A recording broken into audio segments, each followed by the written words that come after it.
This is Professor Carpenter at Valencia College. One of the phases of constructing your personal narrative is to give and receive feedback through the peer review process. This lecture gives you guidelines and strategies for giving and receiving feedback effectively. Here are our lesson objectives. By the end of the lesson, you'll be able to define and give examples of constructive feedback. You'll learn how to read carefully, analyze a peer's essay, formulate and communicate constructive feedback, and respond to and implement feedback. Let's discuss how peer review fits into the overall process of constructing an essay. First, you use the blueprint or rubric, along with the course objectives, to plan and develop a framework or draft of your essay. Now, your peers will help support the construction of your essay. First, when we say peer review feedback, it is important to define feedback. Feedback is information on actual performance that individuals compare with criteria for ideal performance. So what do we mean by actual performance and ideal performance? Feedback is information on actual performance, which is the draft of your essay, that individuals will compare with criteria for ideal performance. The ideal performance is meeting each of the criteria on the rubric. Reaching ideal performance is your goal. Feedback is how you get there. So you've probably participated in the peer review process before, but I'd like to get to the core of what peer review is and strengthen your skills in giving and receiving feedback. First, what is peer review? It is objective feedback to help you revise. It's seeing someone's text from your own perspective, explaining to them how you see it, being kind yet honest in the process.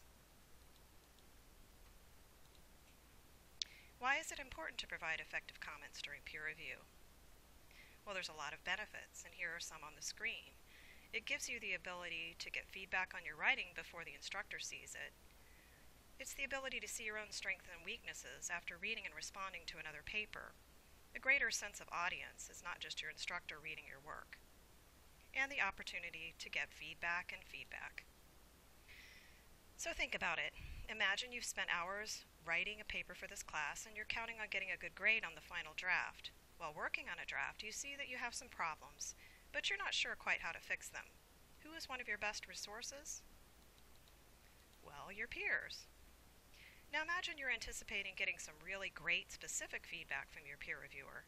You forward your rough draft to your peer, you wait eagerly for your peer to help edit your work. But, alas, you get your paper back, and what did he or she write? You receive comments such as this: I liked it, it was really good, I didn't like your thesis. Does this feedback help you fix your writing problems? Probably not. Why?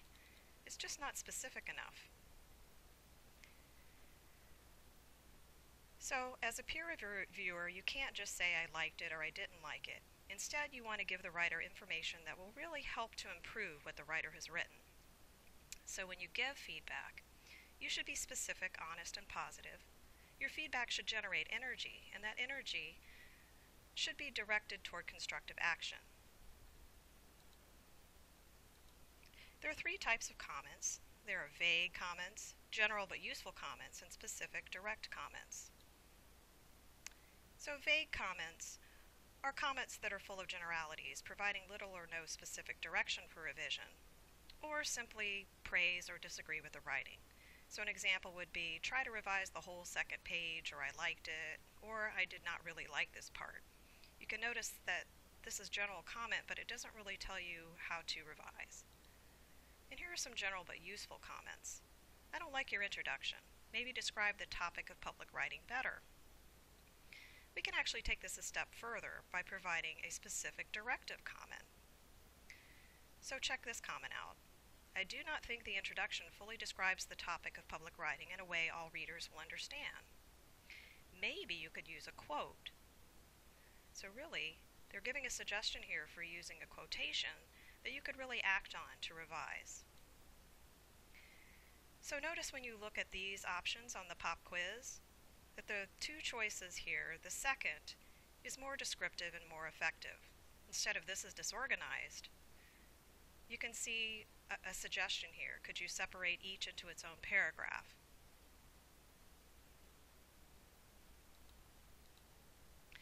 So in order to be an effective peer reviewer, remember to read the writer's essay carefully, be positive and honest, be specific, and focus on one or two major areas for revision. If you're looking for phrases to start describing a peer's strengths, try starting with, "I like the way you," or "my favorite phrase of your essay is," or "you did a good job of," and then fill in the blank. So here's an example. You're reading 8-Cow Bracelet, and this is the conclusion.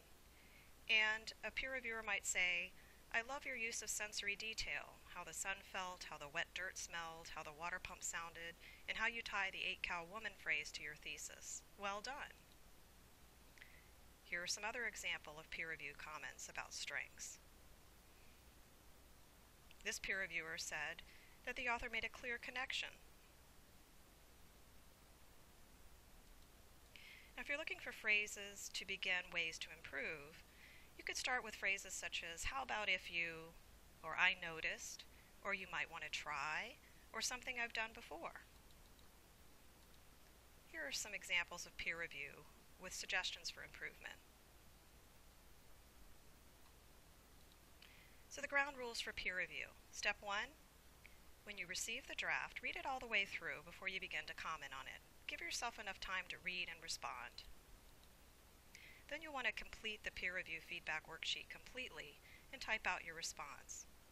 You can use track changes to make comments on the rough draft, or you can just copy and paste specific phrases or sections that you want to comment on. The point is you want to let the reader know exactly which phrase you're talking about. And here's an example. Take a look at this peer review. Notice how track changes is used to make recommendations to change "the" to "my."